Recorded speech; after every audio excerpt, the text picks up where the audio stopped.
आज मैं आपको स्टॉक मार्केट की दुनिया में ले जाने वाला हूं। तो मैं आज सुनाने वाला हूं वॉरेन बफेट की लिखी पुस्तक द इंटेलिजेंट इन्वेस्टर। इस पुस्तक के अंदर टोटल 20 अध्याय हैं, लेकिन सबसे पहले हम लोग पढ़ते हैं शेयर बाजार की कुछ बुनियादी बातें। स्टॉक मार्केट एक ऐसी जगह जहां जघन्य सूचीबद्ध कंपनियों के शेयरों का कारोबार होता है।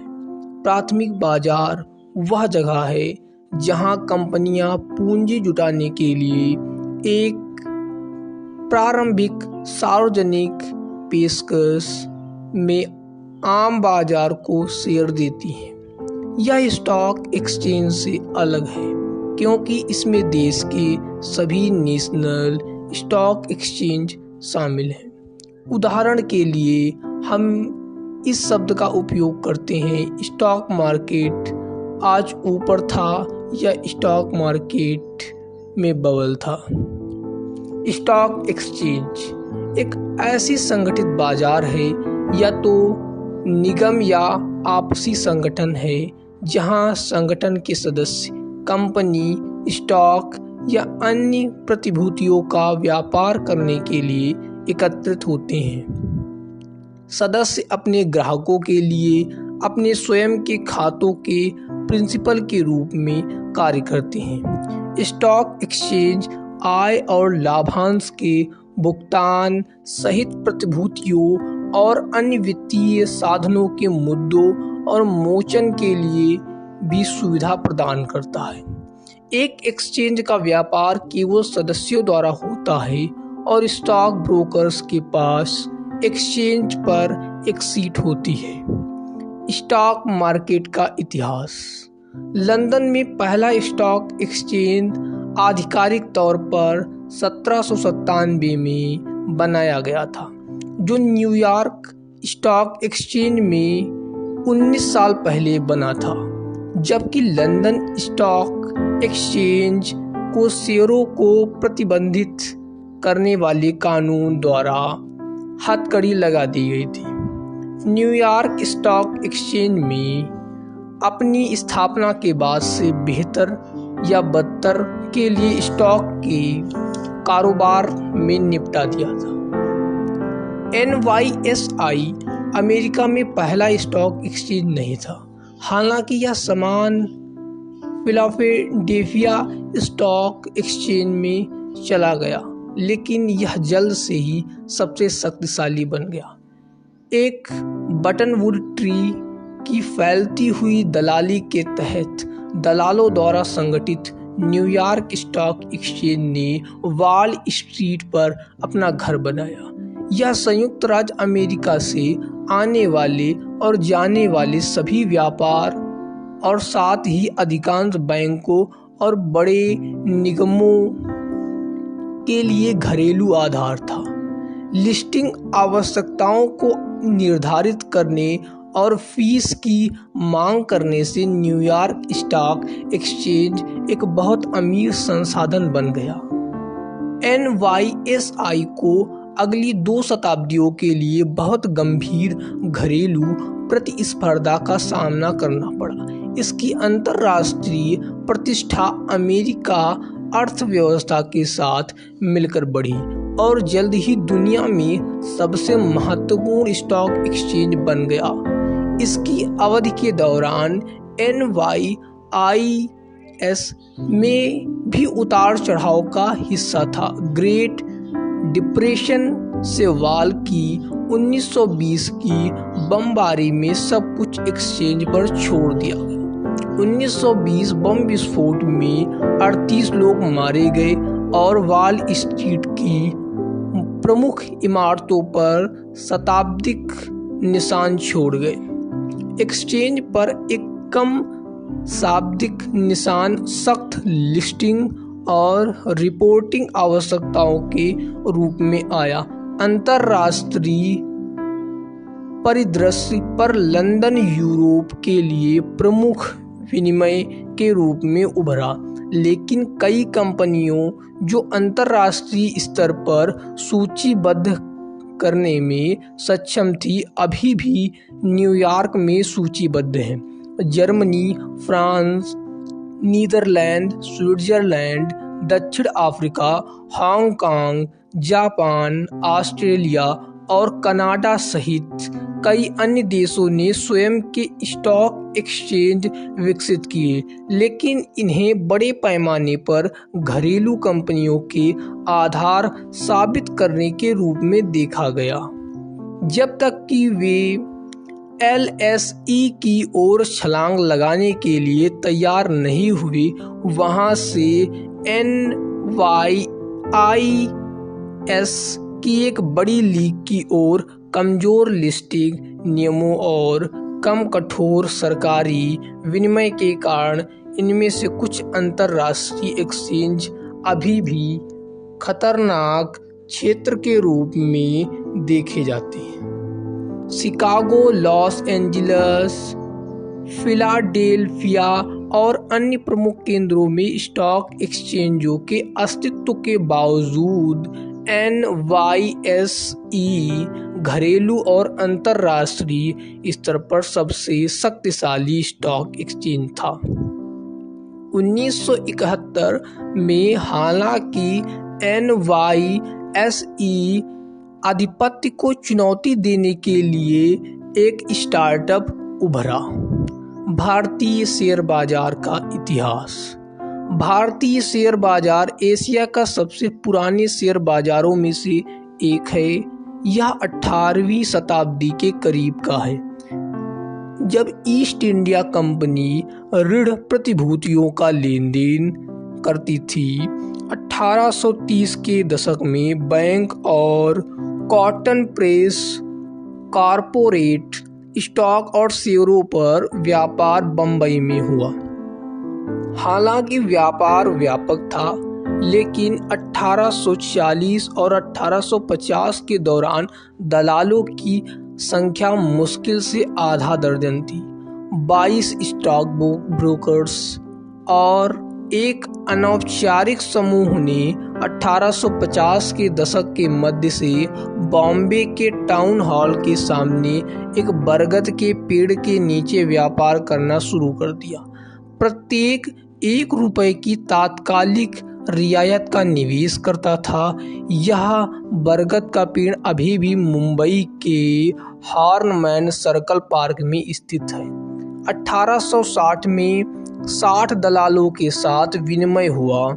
वास्तव में भारत शेयर उन्माद की शुरुआत अमेरिकी गृहयुद्ध से हुई। अमेरिका से लेकर यूरोप तक कपास की आपूर्ति बंद हो गई। आगे दलालों की संख्या बढ़कर 250 हो गई। स्टॉक ब्रोकर्स के अनौपचारिक समूह ने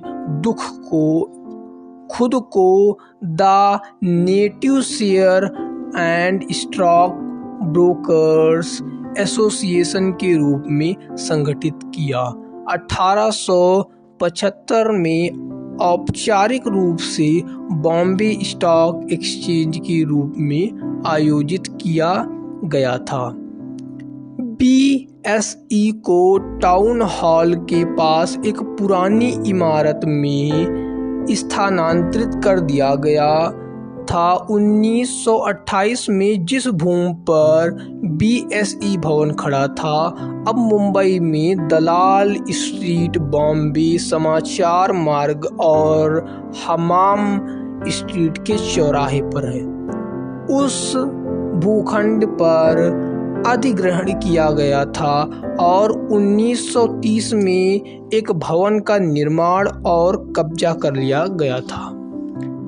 प्रेमचंद रायचंद इस समय के प्रमुख स्टॉक ब्रोकर्स थे और उन्होंने बॉम्बे स्टॉक एक्सचेंज में शेयरों के व्यापार के लिए परंपराओं, सम्मेलनों और प्रक्रियाओं को स्थापित करने में सहायता की और अभी भी उनका पालन किया जा रहा है। मुंबई में कई स्टॉक ब्रोकर्स फर्म परिवार चलाने वाले उद्यम थे और परिवार के प्रमुख के नाम रखे गए थे। निम्नलिखित एक्सचेंज में कुछ शुरुआती सदस्य की सूची है जो अभी भी अपना व्यवसाय चला रहे हैं। DS प्रभुदास एंड कंपनी अब DSP के रूप में जानी जाती है और मेरिल लीच के साथ एक संयुक्त उद्यम भागीदार है। यमुना दास मोरारजी अब JM के रूप में जानी जाती है।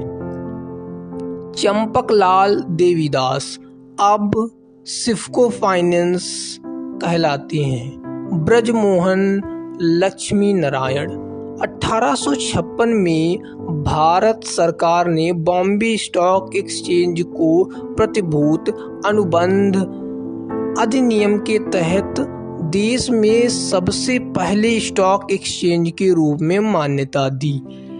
BSE के इतिहास में सबसे निर्णायक अवधि 1992 के बाद आई। हर्षद मेहता नाम के एक BSE सदस्य को शामिल करने के लिए शेयर बाजार में हेरफेर के साथ एक बड़े घोटाले के बाद BSE के असहिष्णुता के साथ सुधार के लिए कॉल का जवाब दिया।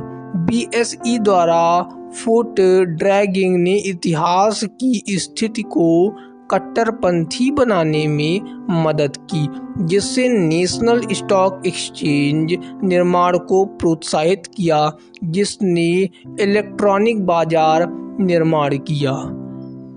NSE ने 4 नवंबर 1994 को कारोबार करना शुरू किया तथा 1 साल से भी कम समय के भीतर NSE का कारोबार BSE से अधिक हो गया। BSE तेजी से सुचालित है, लेकिन यह NSE स्टॉक मार्केट टर्नओवर को कभी छू नहीं पाया। BSE के दूसरी रणनीति विफलता आगामी 2 वर्ष में आई। NSE में इक्विटी डिस्ट्रीब्यूट ट्रेडिंग की शुरुआत की। BSE ने एक दोस्ताना सेबी अध्यक्ष DR मेहता के साथ इक्विटी डेरिवेटिव ट्रेडिंग की अवरुद्ध करने के उद्देश्य से राजनीतिक प्रयासों से जवाब दिया। BSE और DR Mehta equity derivative trading की शुरुआत में अलग अलग 5 वर्षों की देरी से सफल रहे, लेकिन इस व्यापार और स्टॉक बाजार के साथ रोलिंग निपटान के बदलाव 2000 और 2001 के साथ आया। BSE में एक और बड़े घोटाले में तात्कालिक राष्ट्रपति श्री आनंद राठी शामिल थे। NSE ने इक्विटी डेरिवेटिव ट्रेडिंग की भागदौड़ के लगभग 100% मार्केट शेयर किया। इस प्रकार BSE को स्पष्ट रूप से दूसरे स्थान पर पहुंचा दिया। आज NSE इक्विटी स्टॉक टर्नओवर का लगभग 66% और इक्विटी डेरिवेटिव्स टर्नओवर का लगभग 100% है। स्टॉक एक्सचेंज एक ट्रेडिंग प्लेटफॉर्म प्रदान करता है जहां खरीदार और विक्रेता प्रतिभूतियों में लेन देन करने के लिए मिल सकते हैं। कैपिटल मार्केट, जिसे हम पूंजी बाजार कहते हैं, पूंजी बाजार को 2 खंडों में विभाजित किया गया है। प्राइमरी मार्केट प्राथमिक या मुख्य बाजार, सेकेंडरी मार्केट द्वितीयक बाजार। प्राइमरी मार्केट ज़्यादातर कंपनियों को आमतौर पर अपने प्रवर्तकों द्वारा निजी तौर पर शुरू किया जाता है। हालांकि प्रवर्तकों की पूंजी और बैंकों या वित्तीय संस्थानों से उधार ली गई पूंजी दीर्घ अवधि में कारोबार चलाने के लिए पर्याप्त नहीं हो सकती। यही कारण है जब कॉरपोरेट और सरकार ऋण या इक्विटी जैसे प्रतिभूतियों को जारी करके दीर्घकालिक धन जुटाने के लिए प्रारब्ध प्राथमिक बाजार में दिखती है। ये प्रतिभूतियां अंकित मूल्य पर प्रीमियम या छूट पर जारी की जा सकती हैं। अंकित मूल्य की मूल लागत है, जैसा कि प्रमाण पत्र उपकरण में दिखाया गया है। अधिकांश इक्विटी शेयरों का अंकित मूल्य ₹1, ₹5, ₹10, ₹100 है और स्टॉक के वास्तविक बाजार मूल्य पर इसका बहुत असर नहीं पड़ता है। प्रतिभूतियों को जारी करते समय उन्हें छूट या प्रीमियम दिया जाता है। प्रीमियम जब सुरक्षा को अंकित मूल्य से अधिक कीमत पर पेश किया जाता है तो इसे प्रीमियम कहा जाता है। छूट जब सुरक्षा को अंकित मूल्य से कम कीमत पर पेश किया जाता है तो इसे छूट कहा जाता है। सेकेंडरी मार्केट द्वितीयक बाजार प्राथमिक बाजार में निवेशकों को तरलता प्रदान करता है। आज हम किसी भी उपकरण में निवेश नहीं करते अगर हमारी स्थिति को अलग अलग करने में कोई माध्यम नहीं होता।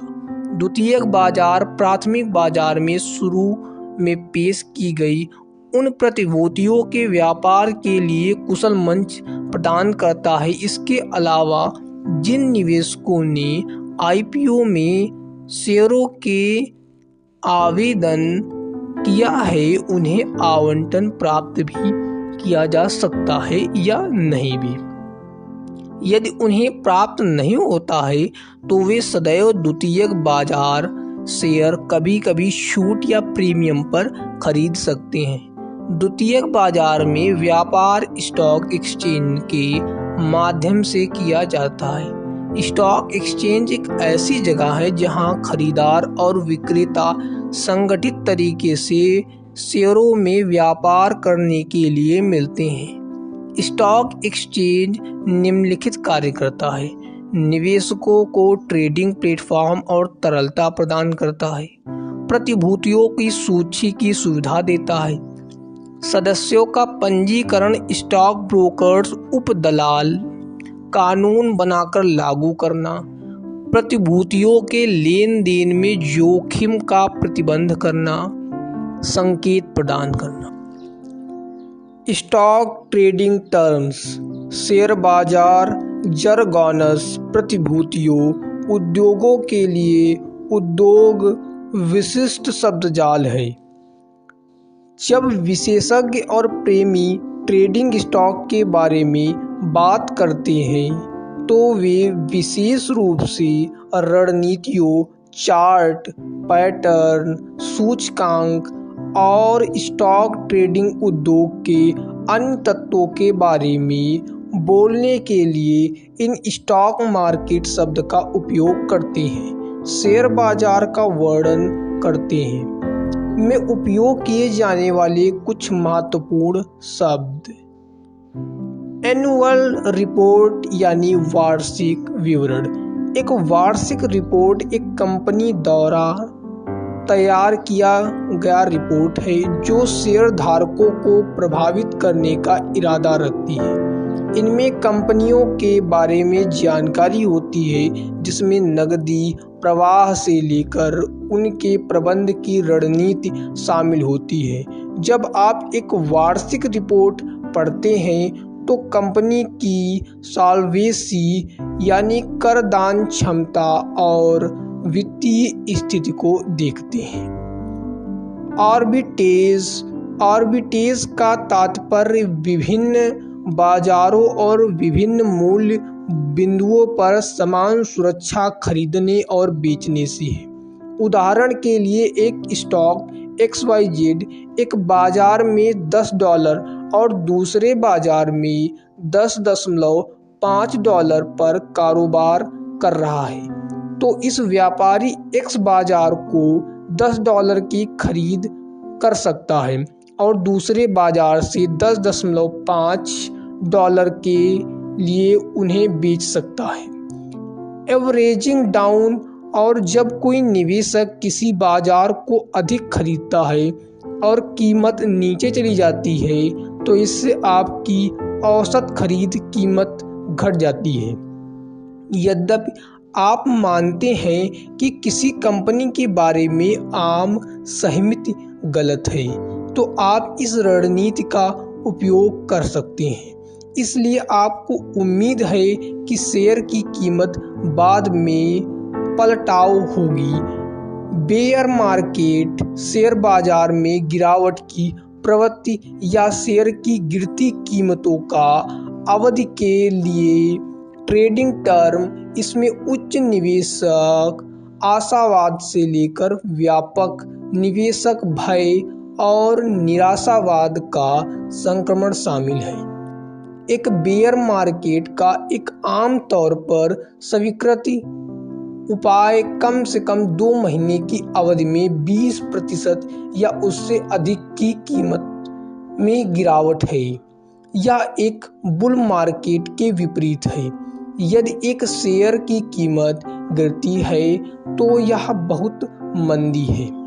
एक बार जब कोई बाजार सुधार में आता है या बाजार क्षेत्र में प्रवेश करता है तो उस क्षेत्र में बाहर निकलने तक विचार नहीं किया जाता जब तक कि एक नया उच्च स्तर नहीं पहुंच जाता।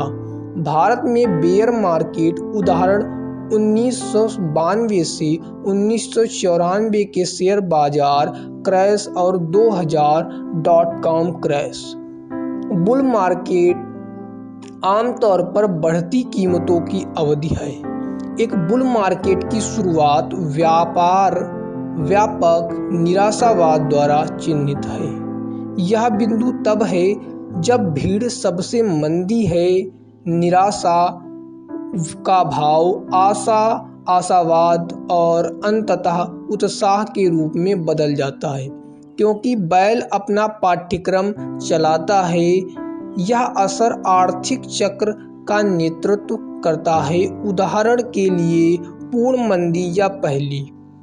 यह एक बेयर मार्केट के विपरीत एक एकल स्टॉक तेजी या मंदी भी हो सकता है, जैसा कि एक सेक्टर जिसे मैं बाद में वर्णन करूंगा। भारत का Bombay stock exchange index BSE Sensex यानी Bombay stock exchange sensitive index SNDP के नाम से जाना जाता है।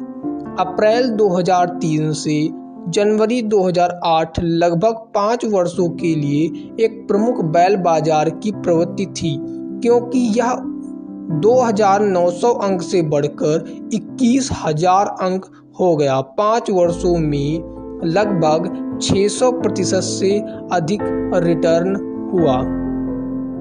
बीटा एक शेयर की कीमत और दूसरे बाजार की आवाजाही के बीच संबंध का मापन है।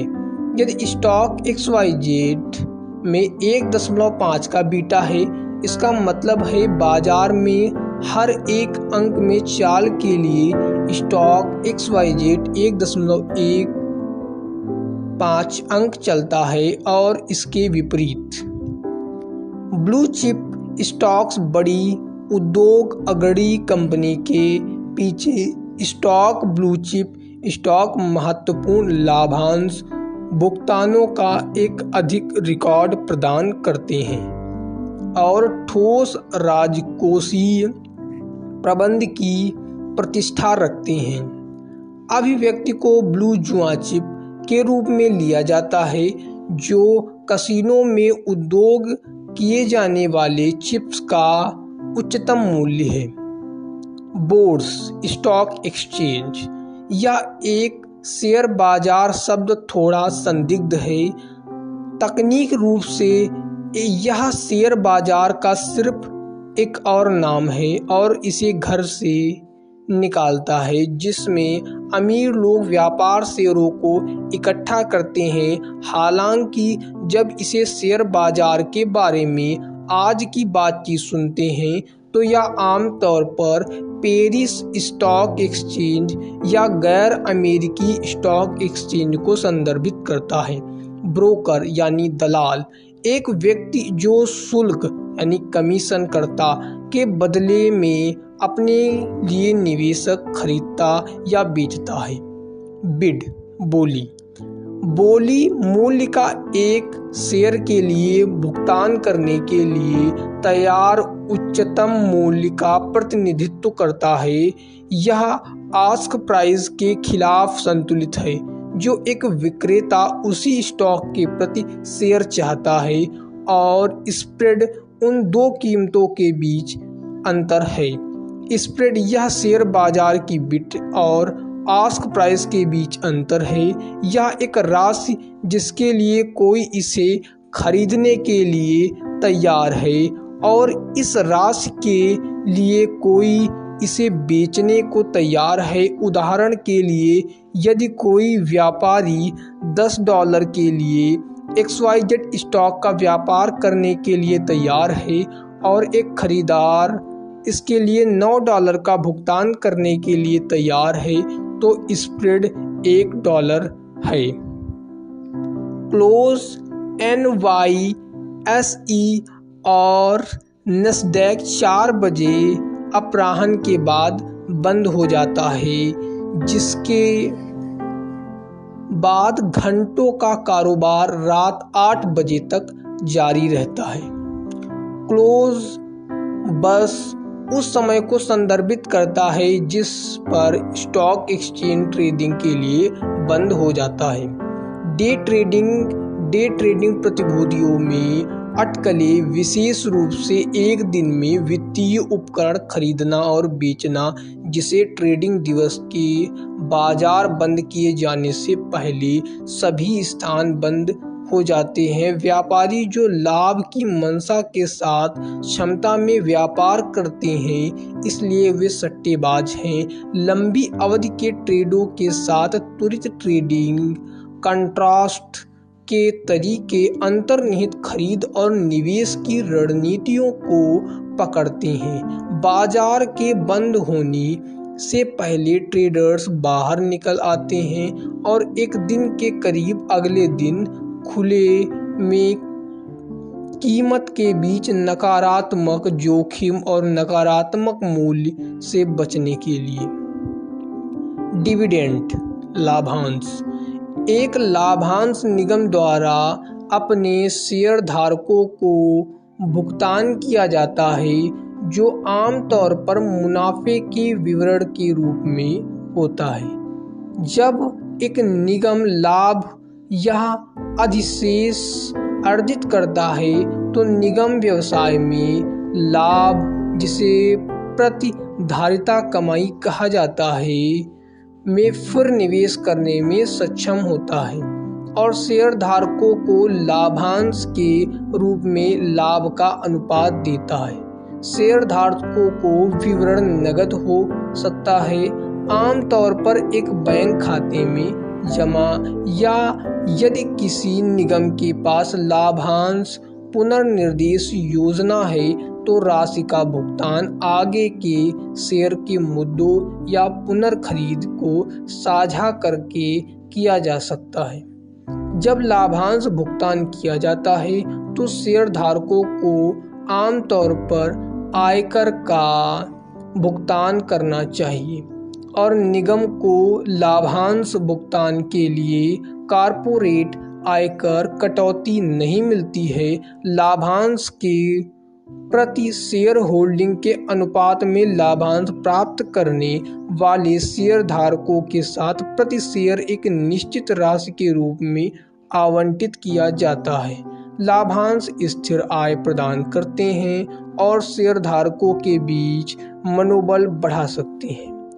संयुक्त स्टॉक कंपनी के लिए लाभांश का भुगतान करना एक खर्च नहीं है, बल्कि यह शेयरधारकों के बीच लाभ का विभाजन। सभी कंपनियों लाभांश भुगतान नहीं करती हैं। उदाहरण के लिए, यदि आप पेनी स्टॉक व्यापार करते हैं तो एक्सचेंज एक जगह जिसमें अलग अलग निवेश किए जाते हैं। संयुक्त राज्य अमेरिका में सबसे प्रसिद्ध एक्सचेंज न्यूयॉर्क स्टॉक एक्सचेंज और नैस्डैक है।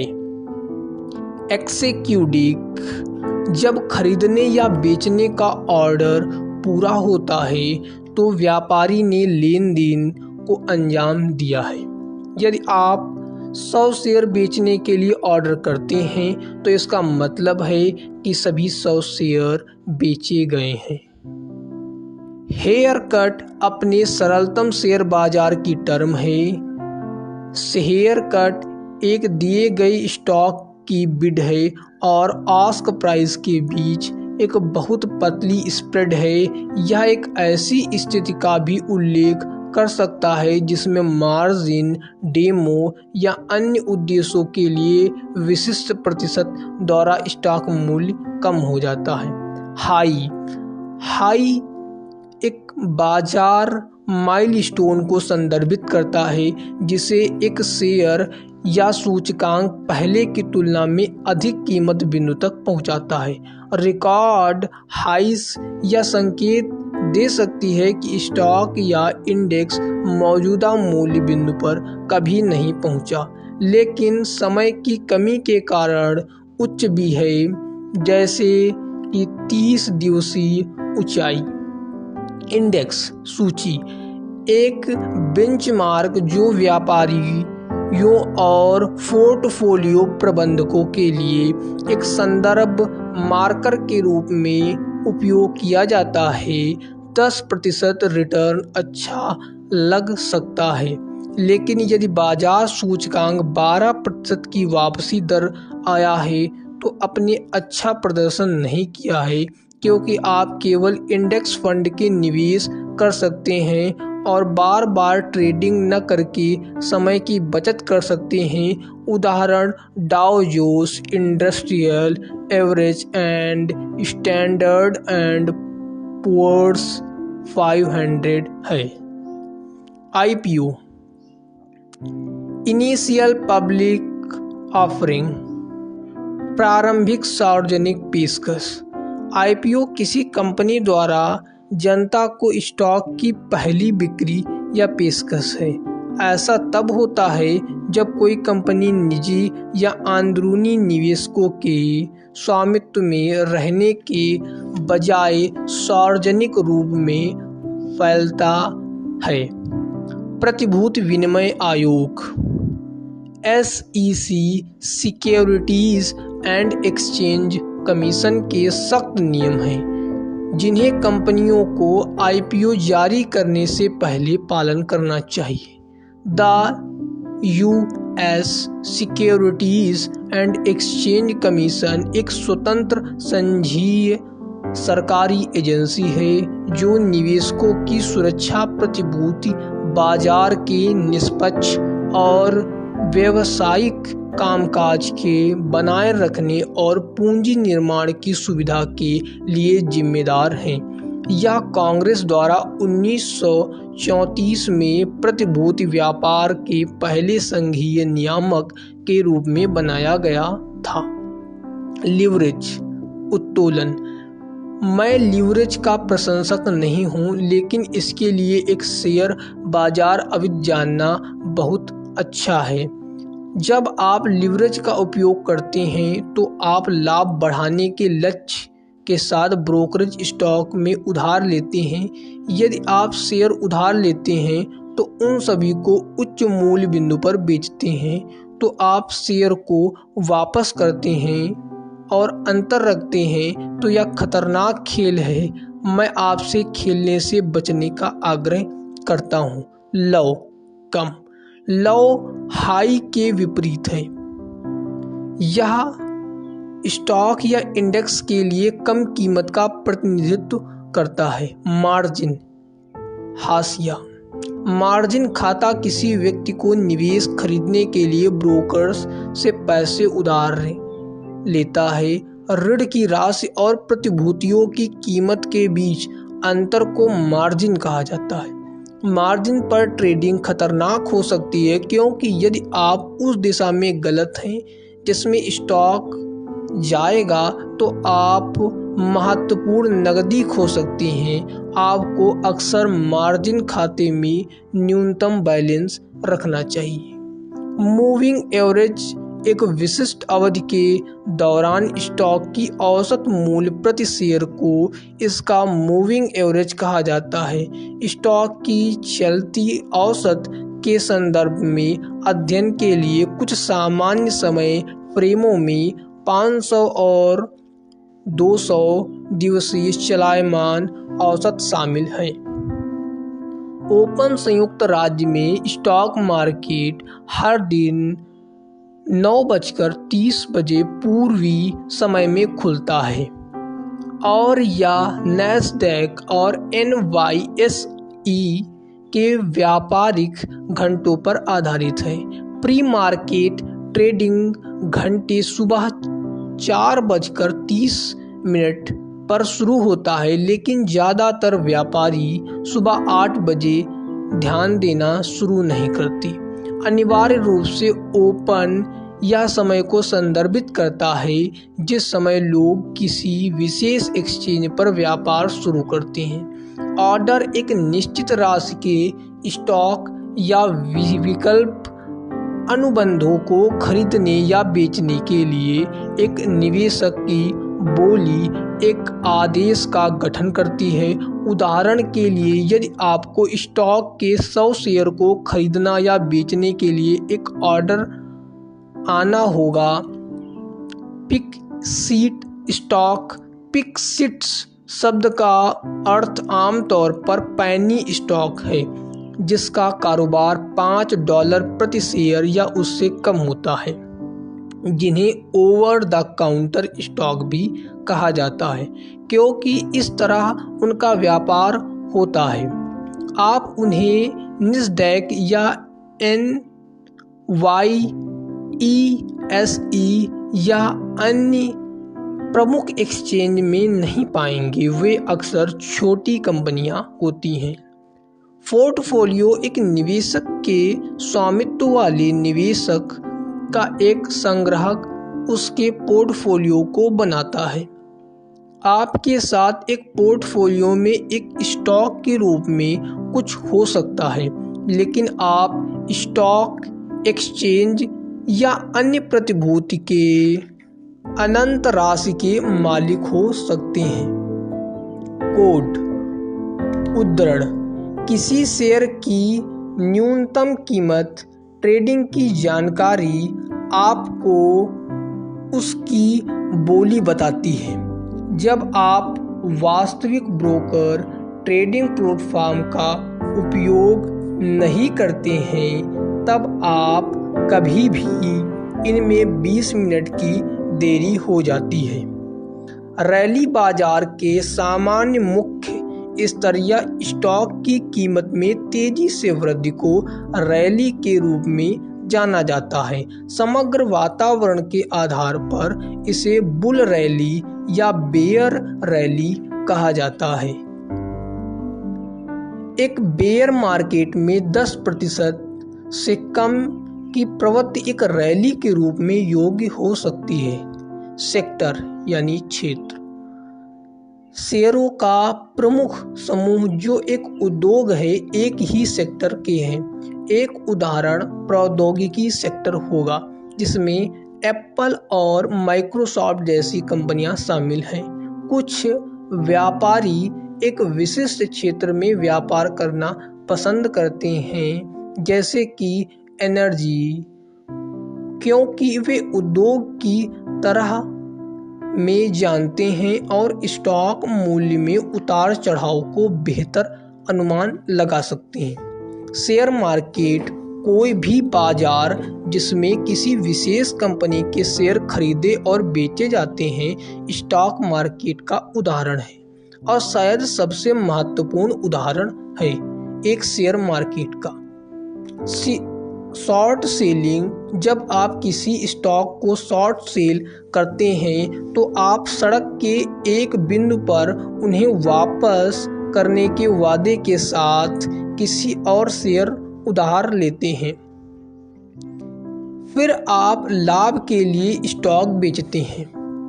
यह एक स्टॉक लाभ उठाने का एक तरीका है। जब आपको लगता है कि उसकी कीमत में कमी आएगी, आपको उस दौरान कम बेचने के बाद आप कम कीमत के बिंदु पर शेयर को वापस खरीद सकते हैं और अपने लाभ के रूप में कीमत को अंतर ले सकते हैं।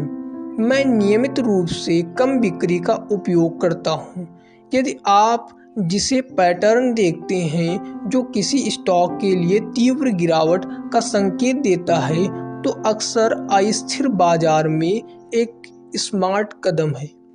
स्टॉक सिंबल एक स्टॉक सिंबल 1 से 4 वर्ड माला रूट सिंबल है जो स्टॉक एक्सचेंज पर सार्वजनिक रूप से कारोबार वाली कंपनी का प्रतिनिधित्व करता है। एप्पल का स्टॉक प्रतीक AAPL है, जबकि वॉलमार्ट का WMT है।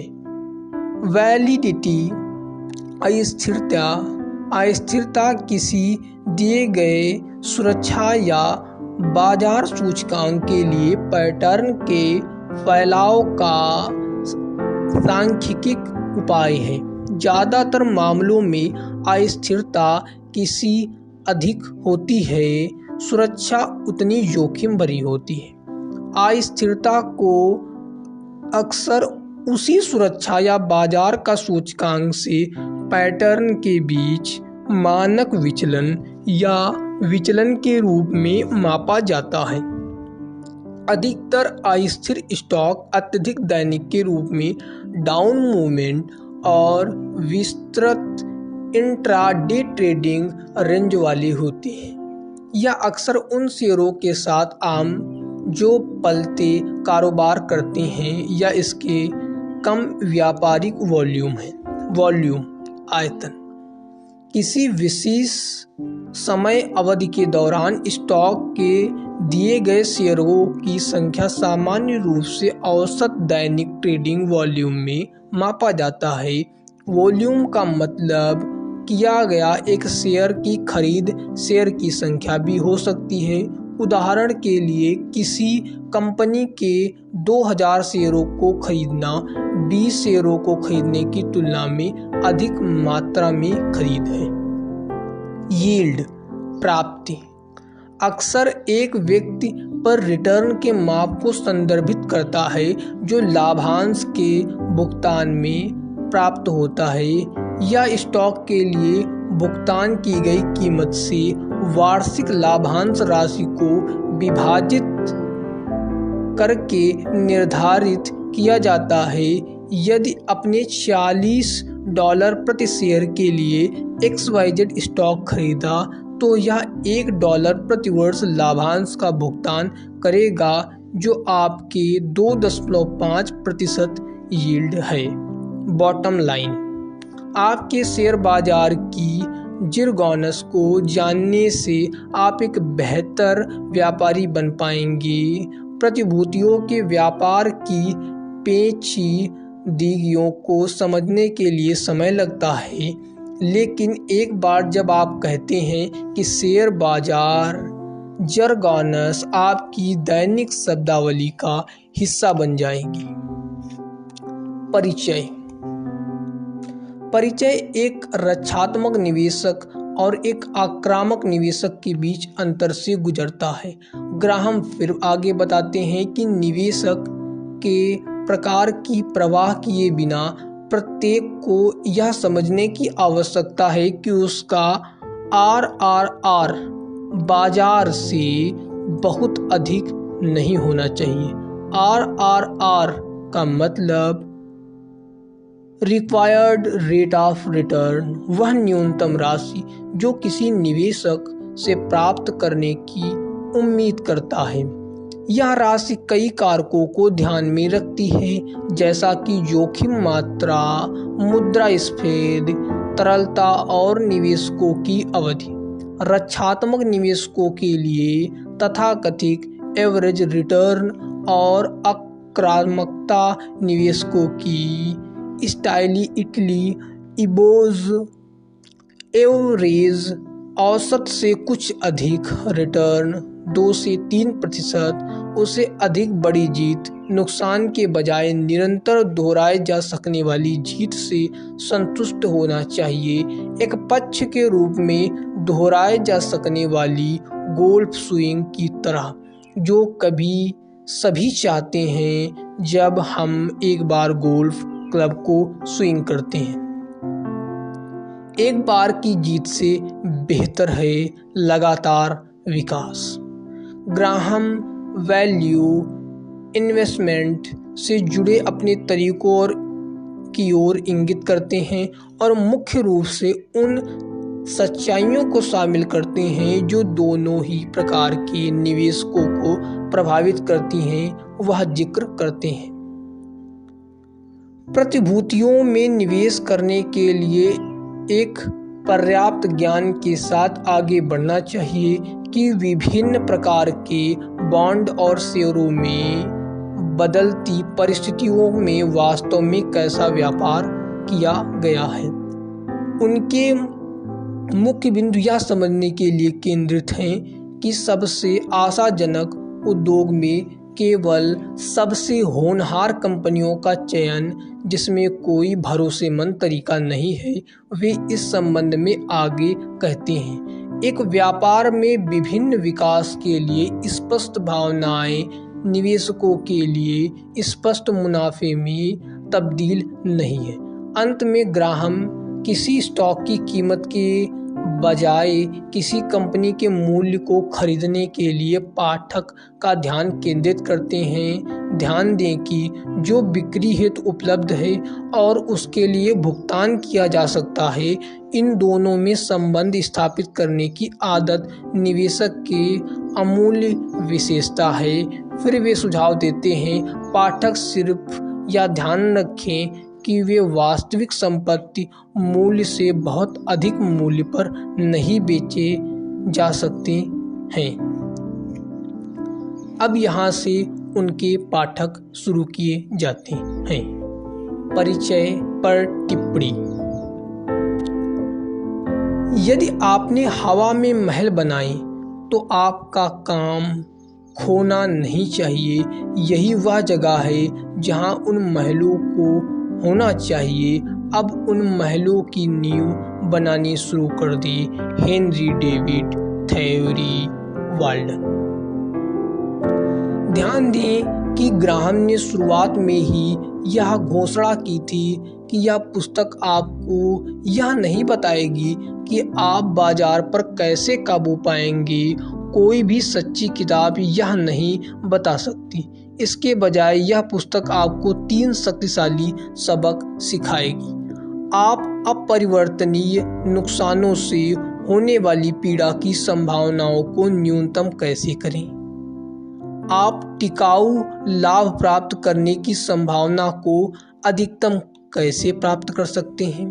और तीसरा, आप स्व पराजित व्यापार को कैसे नियंत्रित कर सकते हैं, जो अधिकांश निवेशकों को उनकी पूरी क्षमता तक पहुंचने से रोकता है। 1990 के उत्तरार्ध के उछाल के वर्षों में जब प्रौद्योगिकी स्टॉक हर दिन मूल्य में दोगुना लग रहा था, तब यह सोचना या कहना बेतुका लगता था कि आप अपने सभी पैसे खो सकते हैं। लेकिन 2002 के अंत में तक .com और दूर संचार शेयरों में कई ने अपने 95% या इससे अधिक पैसे खो दिए थे। एक बार जब आप अपना 95% पैसा खो देते हैं, जहां से आपने शुरुआत की थी, वहां आप वापस आने के लिए आपको 1900% हासिल करना होगा। एक मूर्खतापूर्ण जोखिम इनको इतनी गहरी खाई में धकेल देता है कि बाहर निकालना लगभग असंभव है। यही कारण है कि ग्राहम नुकसान से बचने के लिए महत्व पर जोर देते हैं, केवल आय 6, 14, 20 में नहीं, बल्कि संपूर्ण पुस्तक में बारंबारता चेतावनी के माध्यम से दी गई है। लेकिन इसमें कोई फर्क नहीं पड़ता है कि आप सावधान हैं, आपके निवेश की कीमत समय समय पर घटेगी। हालांकि कोई भी उस जोखिम को खत्म नहीं कर सकता है, परंतु ग्राहम अपने दिखाए गए किसी प्रबंधन जैसे अपने डर पर नियंत्रण कैसे पाएं? या आप एक बुद्धिमान निवेशक हैं? अब एक महत्वपूर्ण सवाल का जवाब दें, ग्राहम के बुद्धिमान निवेशक का क्या अर्थ है? इस पुस्तक के पहले संस्मरण में ग्राहम इस शब्द का परिभाषित करते हैं और यह स्पष्ट करते हैं कि इस तरह बुद्धि के साथ IQ या STT स्कोर का कुछ लेन देन नहीं है। इसका सीधा सा मतलब है धैर्यवान, अनुशासित और सीखने के लिए उत्सुक होना। आप भी उसी भावना का दोहन करने के लिए और उसके अपने लिए सोचने के लिए सक्षम होना चाहिए। ग्राहम बताते हैं कि इस तरह की वृद्धि इंटेलिजेंसी हेतु मानसिक की तुलना में विचार की विशेषता अधिक है। इस बात के सबूत उपलब्ध हैं कि उच्च IQ और उच्च शिक्षा बुद्धिमान निवेशक बनाने के लिए पर्याप्त नहीं है। 1998 में long term capital management LP गणितज्ञ, कंप्यूटर वैज्ञानिक और 2 नोबेल पुरस्कार विजेता अर्थशास्त्रियों को बलाटियन द्वारा संचालित एक हेड एंड को कुछ ही हफ्तों में $2 बिलियन से अधिक का नुकसान हुआ, क्योंकि उन्होंने विश्वास पर बाजी लगाई और असामान्य चल रहा था और बॉन्ड मार्केट पुनः सामान्य पर लौटेगी। लेकिन बॉन्ड मार्केट अधिक से अधिक असामान्य होता गया और LTCM ने इतना पैसा उधार लिया कि उनके पतन ने वैश्विक वित्तीय प्रणाली की नैया डुबो दी और 1720 के वसंत के सर आइजैक न्यूटन ने साउथ सी कंपनी के शेयर का स्वामित्व हासिल किया और इंग्लैंड के सबसे मशहूर स्टॉक थी। जब उन्हें लगा कि बाजार हाथ से बाहर निकल रहा है, तब महान वैज्ञानिक ने कहा कि वे तारों की गति की गणना तो कर सकते हैं, लेकिन लोगों के पागलपन की नहीं।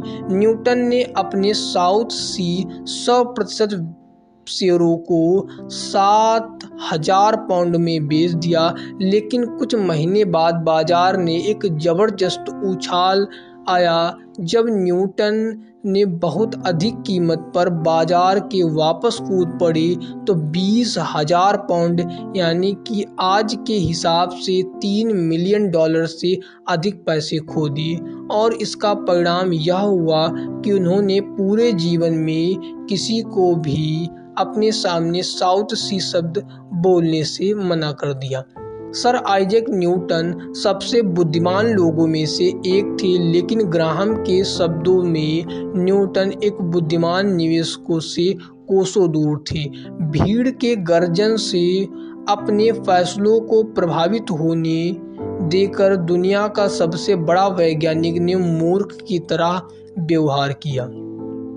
संक्षेप में, यदि आप अभी तक निवेश करने में विफल हैं तो इसलिए नहीं कि आप बेवकूफ़ हैं, ऐसा इसलिए है कि आप सर आइजैक न्यूटन की तरह हैं।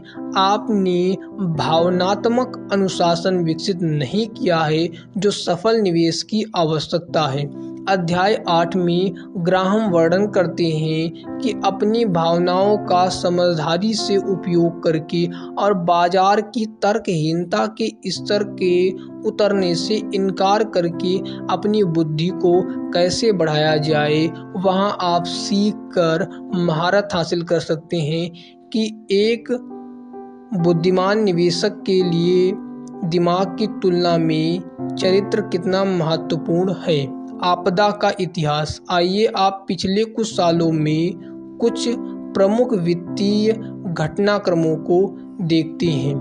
ग्रेट डिप्रेशन के बाद सबसे खराब बाजार दुर्घटना मार्च 2000 और अक्टूबर 2000 के बीच अमेरिकी शेयरों में उनके मूल्य का 50.2% या 7.4 ट्रिलियन डॉलर का नुकसान हुआ। 1990 के दशक की सबसे हॉट कंपनी की शेयर कीमतों में बहुत गिरावट आई, जिससे IOL, Cisco, JCDS, UNICEF, Lucent और कॉलकॉम प्लस सेकेंडो इंटरनेट शेयरों का विनाश भी शामिल है। एनरॉन, टाइको और जोराक्स समेत अमेरिका के कुछ सबसे बड़े और सबसे सम्मानित निगमों की भारी वित्तीय धोखाधड़ी के आरोप लगे। सबसे समय में मशहूर कंपनियों जैसे कार्नेक्सो, ग्लोबल क्रॉसिंग और वर्ल्डकॉम दिवालिया हो चुकी थी। आरोप है कि लेखांकन फर्मों के तथ्य एवं आंकड़ों से छेड़छाड़ की गई, यहाँ की रिकॉर्ड भी नष्ट कर दिए गए ताकि उनके ग्राहक आम निवेशक जनता को आसानी से गुमराह कर सके। आरोपी है कि प्रमुख कंपनियों के शीर्ष अधिकारिक ने अपनी निजी लाभ के लिए करोड़ों डॉलर का घपला कर दिया। सबूत है कि वॉल स्ट्रीट पर सुरक्षा विश्लेषकों ने सार्वजनिक रूप से शेयरों की प्रशंसा की, लेकिन निजी तौर पर स्वीकार किया कि वे कचरा थे। एक शेयर बाजार की बेहद चिंतनात्मक गिरावट के बाद भी ऐतिहासिक दृष्टि से अधिक मूल्यांकित लगे कई विशेषज्ञों को सूझता है कि स्टॉक अभी भी गिरना बाकी है। ब्याज दरों की निरंतर गिरावट ने विशेष निवेशकों के लिए स्टॉक के अलावा कोई आकर्षक विकल्प नहीं छोड़ा था। मध्य पूर्व में वैश्विक आतंकवाद और युद्ध के अप्रत्याशित खतरे के बीच निवेशक का माहौल। ग्राहम के सिद्धांत को सीख कर ऐसे अधिकतर नुकसान से बचा जा सकता है और वास्तव में बचा भी गया है। जैसा कि ग्राहम ने कहा, कई और महान उपलब्धियों के उत्साह आवश्यक हो सकता है, परंतु वॉल स्ट्रीट पर यह लगभग हमेशा आपदा की ओर ले जाता है। इंटरनेट शेयरों व बड़े विकास शेयरों पर और पूरे स्टॉक के रूप में कई लोगों ने सर आइजैक न्यूटन की तरह बेवकूफाना गलतियां की। उन्होंने अन्य निवेशकों के निर्णय से खुद के निर्णय को निर्धारित होने दिया। उन्होंने ग्राहम की चेतावनी को नज़रअंदाज कर दिया। वास्तव में भयानक नुकसान हमेशा खरीदार के यह पूछने भूल जाने के बाद होता है कि कितना दाम है। सबसे अधिक दर्दनाक यह है कि अपने आत्मनियंत्रण को तब खोकर जब आप इसकी सबसे अधिक आवश्यकता थी। इन लोगों ने ग्राहम के दावों को साबित कर दिया। निवेशक के मुख्य समस्या और यहाँ तक कि सबसे बुरा दुश्मन वह खुद